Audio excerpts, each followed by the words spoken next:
¿Se pasa hambre en Cuba? Como cubano, ¿he pasado hambre? Es una de las interrogantes que te vengo a responder hoy en este video un poco más personal. Resulta que hace unos días atrás dejé una encuesta por Instagram y aprovecho para ponerte por aquí mis redes sociales. Tu apoyo es muy importante. En todas aparezco como un cubano con norte, Guaider Blogs. Yo te vengo a compartir esta experiencia desde mi punto de vista. No sé si tu realidad es la misma que la mía, por eso si es diferente, déjamelo en los comentarios. Si es la misma, pues déjamelo también y así compartimos vivencias y experiencias. Puede que estés o no de acuerdo conmigo al 100%, pero yo te vengo a contar mi realidad, cómo yo lo viví. Yo viví en una comunidad rural de Cuba, específicamente para la región oriental de nuestro país y nací, disculpen,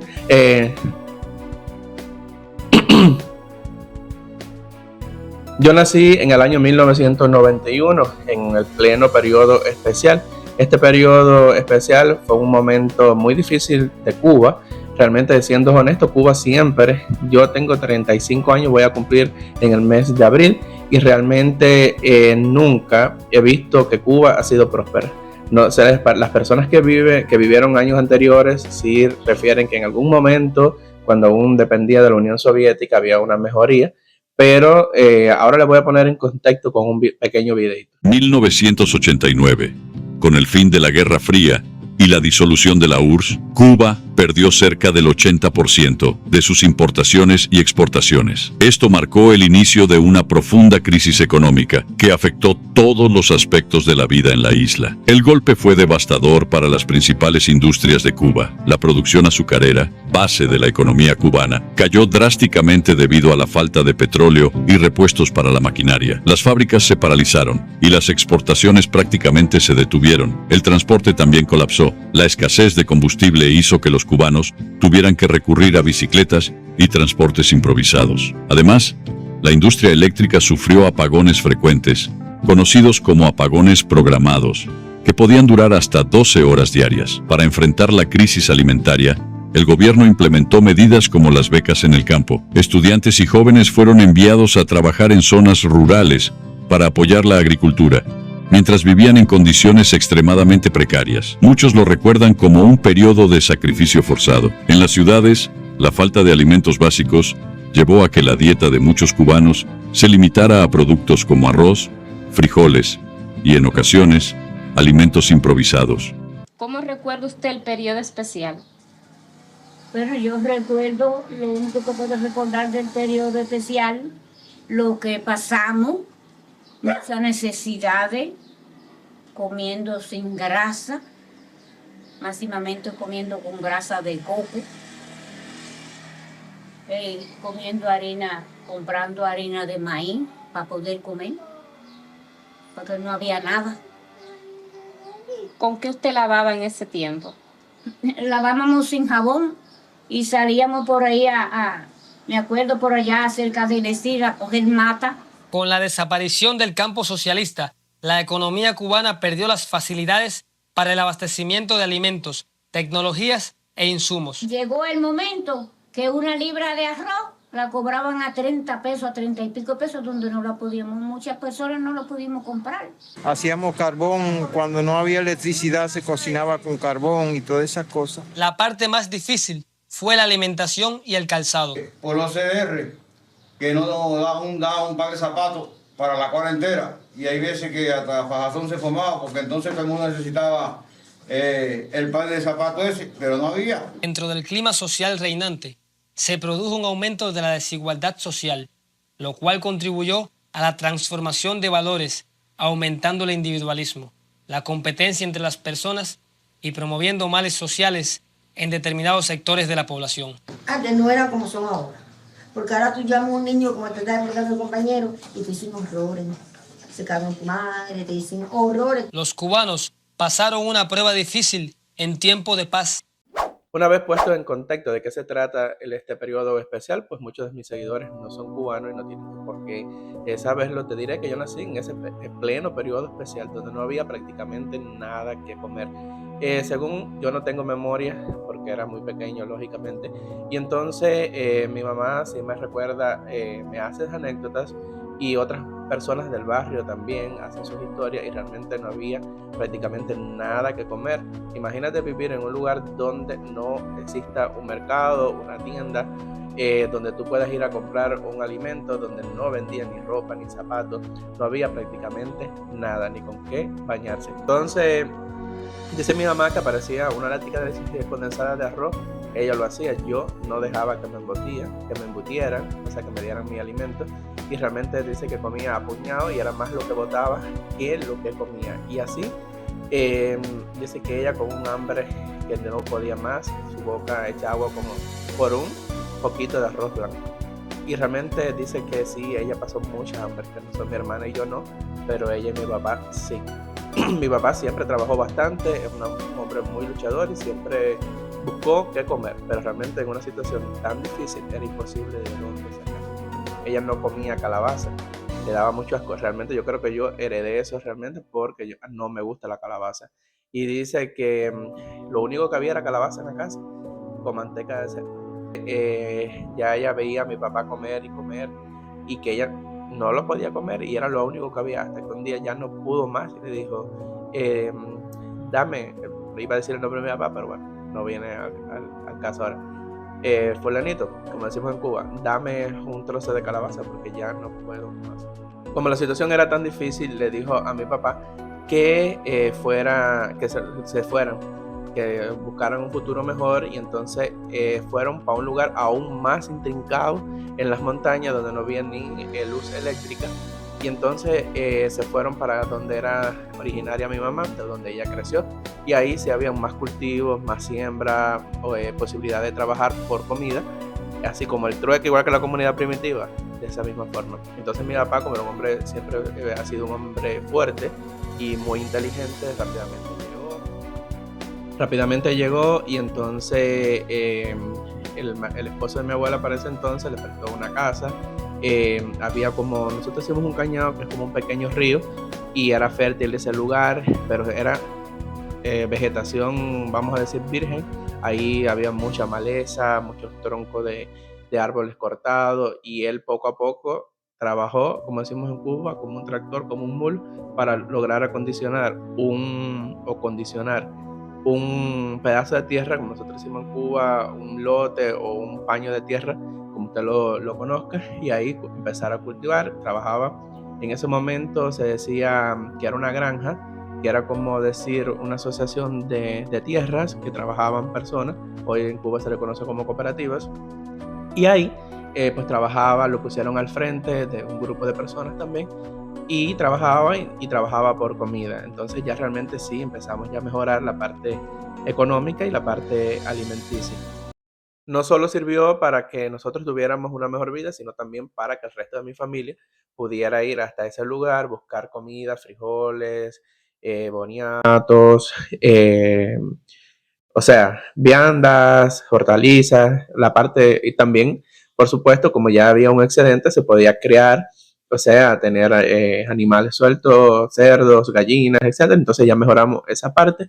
Ahí no sé realmente cuánto tiempo duramos, porque este periodo fue cuando yo tenía más o menos 1 año, 2 años, hasta 3. Yo creo que más o menos en ese periodo de tiempo viví en ese lugar, un lugar. Me gustaba ir ya de grande porque ahí vivieron mis abuelos, mi abuela, aún tengo un abuelo viviendo en ese lugar, y yo iba cuando eran las semanas de receso, pero realmente a la semana ya quería virar para atrás porque es un lugar que no tiene electricidad, tiene nosotros le decimos en Cuba, luz por planta eléctrica, que es como un generador, que la luz es muy tenue y se ponía de 6 de la tarde a 10 de la noche. Realmente era muy poco la electricidad. Desde que comenzaban las aventuras en Cuba, en la sección para niños, hasta la novela, que cuando terminaba la novela, ahí quitaban la electricidad. Entonces no había agua fría, todo lo que sabemos que genera el confort, la electricidad. Bueno, vamos a simplificar porque se me está haciendo un poco largo el video. Ya de ahí, cuando mi papá logró levantar un poco más, volvimos a regresar para donde vivíamos, y ahí entonces ya empezó a criar cerdo, a comprar cerdo. Realmente, como no había ropa que ponerse, yo me recuerdo que muchos de mi barrio se dedicaban a eso. Iban, vendían la carne de cerdo, pero lo hacían un trueque. En vez de venderlo por dinero, la mayoría de parte iban hacia una ciudad que era un polo turístico que nos quedaba cerca. Y como en ese polo turístico las personas trabajaban en los hoteles, muchos de los clientes dejaban zapatos, ropa, dejaban, etcétera, accesorios, jabón, detergente, etcétera. No había nada. Bueno, ahora que hablo del jabón, no había con qué bañarse. Existe una planta en Cuba que se le llama maguey. Yo lo vengo más o menos asociando a la familia de lo que hacen el tequila, que ahora no me recuerdo el nombre, pero lo voy a dejar por acá abajo. Es una planta parecida a esta, y le voy a dejar también una foto de aquí de lo que es la planta del maguey. Eso es como un ácido fuerte. Entonces las personas molían esa hoja que tiene espina, la molían, sacaban un líquido de color verde y eso yo creo que lo hervían o se lo aplicaban a la ropa, le echaban ceniza también y eso era el jabón con que lavaban. No se podía aplicar en la piel porque eso quemaba y hacía unas erupciones terribles. Entonces, realmente es muy difícil este periodo de Cuba, es un periodo tan difícil como el periodo actual. Ya en esta nueva parte, que yo tengo un poquito más de memoria, yo me recuerdo que tampoco era que había esa gran abundancia. Después ya ese negocio de llevar carne y vender, como todo en el país. Recuerdo a mi papá cultivar la tierra, hacer negocios pequeños para seguir. Nosotros nunca hemos prosperado, como decimos, nosotros hemos subsistido y es la realidad de casi todo el barrio donde yo vivía y de la mayoría de las personas que estudiaron conmigo. Yo recuerdo cuando me dicen pasaste hambre, sí pasé hambre y les voy a decir dónde pasé hambre. Con mis padres nunca me quedé sin comer. Hubieron días con comidas peores, con comidas mejores, pero siempre tuve mi desayuno, mi almuerzo y mi comida. Esas tres comidas siempre tuve mis meriendas. Fueron muy luchadores y son luchadores y hemos sobrevivido en Cuba en medio de todo este caos, así que estoy muy agradecido de tener los padres que tengo. Y entonces, para poner un poquito de contexto, no era que tampoco nos diéramos un manjar. Había días que había que comerse un arroz con frijoles solo para la tarde, no teníamos el plato fuerte o la carne. Había días que teníamos que, yo recuerdo a mi mamá que me decía, o me dice ahora, ya que después que soy grande, que ella había noches enteras que se quedaba sin dormir pensando en que no iba a dar de comer al otro día. Y esta no es solo mi realidad, esta es la realidad del 98% de los cubanos, para dejar ese 2% que se benefician con personas que tenían familia en el exterior o que tenían un trabajo mejor en las ciudades, pero que vamos a dejarle un 90%, pero realmente en la realidad de muchísimos cubanos. Vivía en una finca familiar y entonces los perímetros estaban delimitados por un cercado que nosotros utilizamos dos plantas para cercar porque no hay otro material.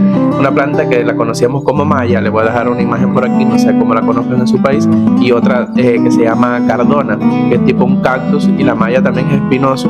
Les voy a estar dejando fotos porque no sé en su país como ustedes lo conozcan. Entonces esa maya crecía bastante y en su interior había pequeños espacios donde las gallinas ponían o depositaban sus huevos y entonces teníamos que estar vigilando porque eran gallinas que se criaban silvestres, o sea, libres. Teníamos que estar viendo dónde las gallinas estaban poniendo ese huevo, salían cacareando, casi siempre 11 del día por ahí, y nosotros detrás a ver dónde habían puesto, porque si no, si el vecino se te adelantaba, te comía todos los huevos, te los robaba. Entonces esa era la lucha constante por los huevos de las gallinas.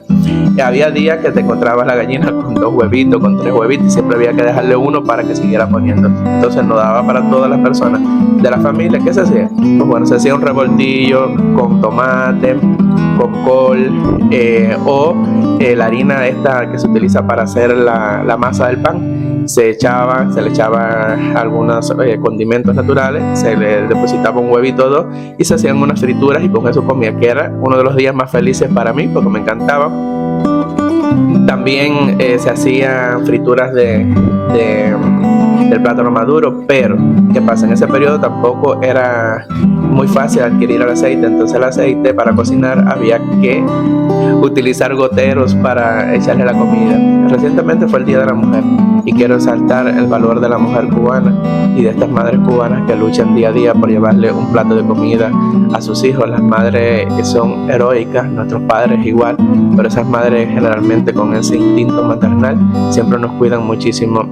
Yo siempre tengo la memoria que hoy puedo percatarme de ello, en aquel momento no, que mi madre siempre se comía la misma posta del pollo, o sea, la misma sección del pollo, esa parte de la parte de atrás que tiene como donde sale la cola, que nosotros le decimos el miscle. Voy a dejarle por aquí una imagen, ese pedazo. Yo le decía, mami, esa es tu posta preferida. Nosotros le llamamos así en Cuba postas las secciones. Y ella me decía, sí, mija, esa es mi posta preferida. Y realmente eso no tenía carne. Ella se sacrificaba, llamándolo de cierta manera, que es un sacrificio, por dejarnos nosotros siempre hacernos 2 o 3 comidas de un pollo, y que tampoco vamos a hablar de un pollo grande, un pollo medianito. Y como ya el video se me ha extendido muchísimo, le voy a hacer una segunda parte. Ustedes me dejan sus comentarios si les gustan este tipo de videos. Por favor, compártelo, coméntalo. Un comentario de 3 palabras para que el algoritmo lo siga mostrando a otros usuarios y pueda crecer. Mi objetivo este año no es un objetivo ambicioso, solamente llegar a los 1000 suscriptores para poder monetizar mi canal. Me ayuda muchísimo con una suscripción que es totalmente gratis, con un like, con comentarios de más de 3 palabras. Entonces te voy a estar dejando la segunda parte en otros videos. Y ya para poner final a este video, porque el tiempo no me lo permite, te voy a mandar como siempre un saludo desde el 1 hasta el 9, o sea, sincero.